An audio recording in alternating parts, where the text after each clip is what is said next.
Game number 18 for the Boston Bruins as they take on the St. Louis Blues. And everybody is wondering, Bruins Recap Show, where have you been? Well, my dear boys and girls, I've been around the world and back again. Just kidding. Took a brief vacation. Thank you all for letting me do that.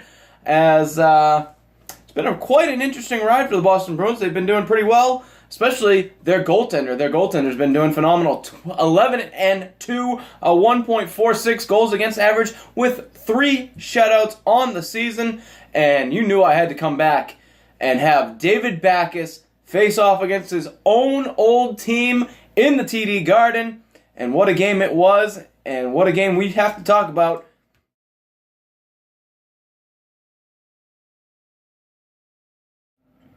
So we start things off in the first period as it's 2 U's, 2 K's. Tuukka Rask, he takes on against not Jared Allen, he's not from Minnesota.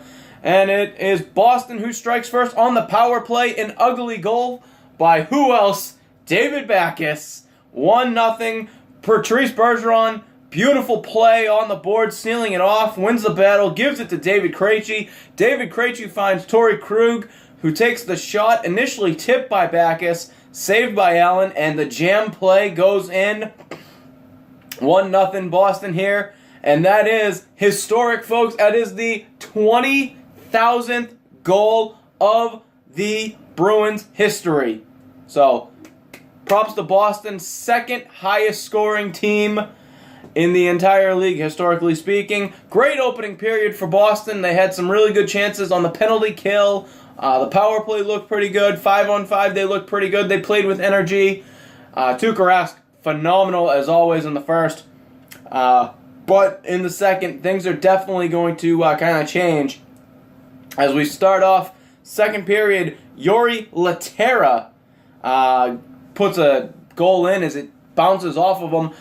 This one reviewed for goaltender interference as clearly, in the words of Stephen A. Smith, clearly the Lehtera's knee drills Tuukka Rask's glove, forces it to go inside, but apparently that's not enough for goaltender interference. And if that's not enough for goaltender interference, I don't know what goaltender interference is anymore. Bullshit! Anyway, not called by the officials after the challenge. Bruins will lose their timeout, which will come into play later on in the game. And it will be a tie hockey game, but not for long. Bruins shorthanded again, but a great play by Riley Nash at the blue line, and he springs Dominic Moore, who looks like a youthful man right now. Shorty for Dominic Moore, 2-1 Boston. Second shorty of the season for Moore. I believe it's his 9th of his career for Mr. Moore. Great pickup by Boston, an underrated pickup. Flew under the radar here as he's becoming quite a player on the third, fourth line.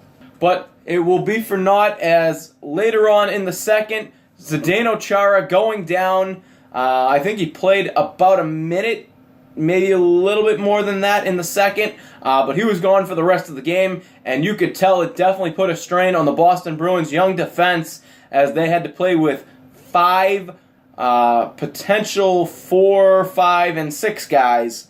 And the Bruins defense very sloppy in their own zone because of it, and it basically hurts them in the asses. Robert Bertuzzo on a bad angle backhanding rebound.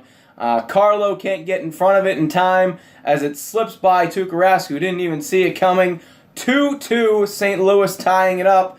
Later on, another defensive crumble and a bad rebound by Tuukka Rask as it goes right to Paul Stastny, who buries it because you cannot give Paul Stastny an easy rebound opportunity. He'll put it in the back of the net every time. 3-2 St. Louis. Again, second period's problematic for Boston. Third period we go, and it's Jori Lehtera on the empty netter to ace the game.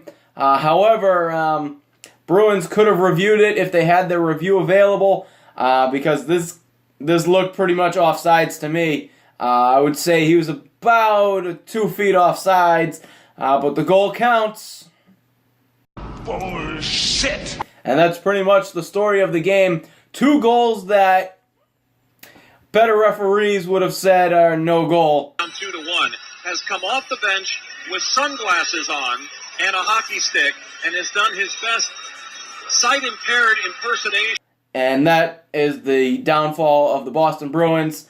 Hopefully we get an update on Zdeno Chara sometime in the next couple of days. Hopefully it's nothing too serious, because this team, despite the age, needs Zdeno Chara out there. He's your best defenseman that you got. So next up for the Boston Bruins, it's the Ottawa Senators on Thanksgiving. So eat your turkey, have your pies, your apple, your pumpkin, your Boston cream, whatever you eat, and then come here, watch some hockey, listen to me as I recap it on Thanksgiving for the Bruins Recap Show.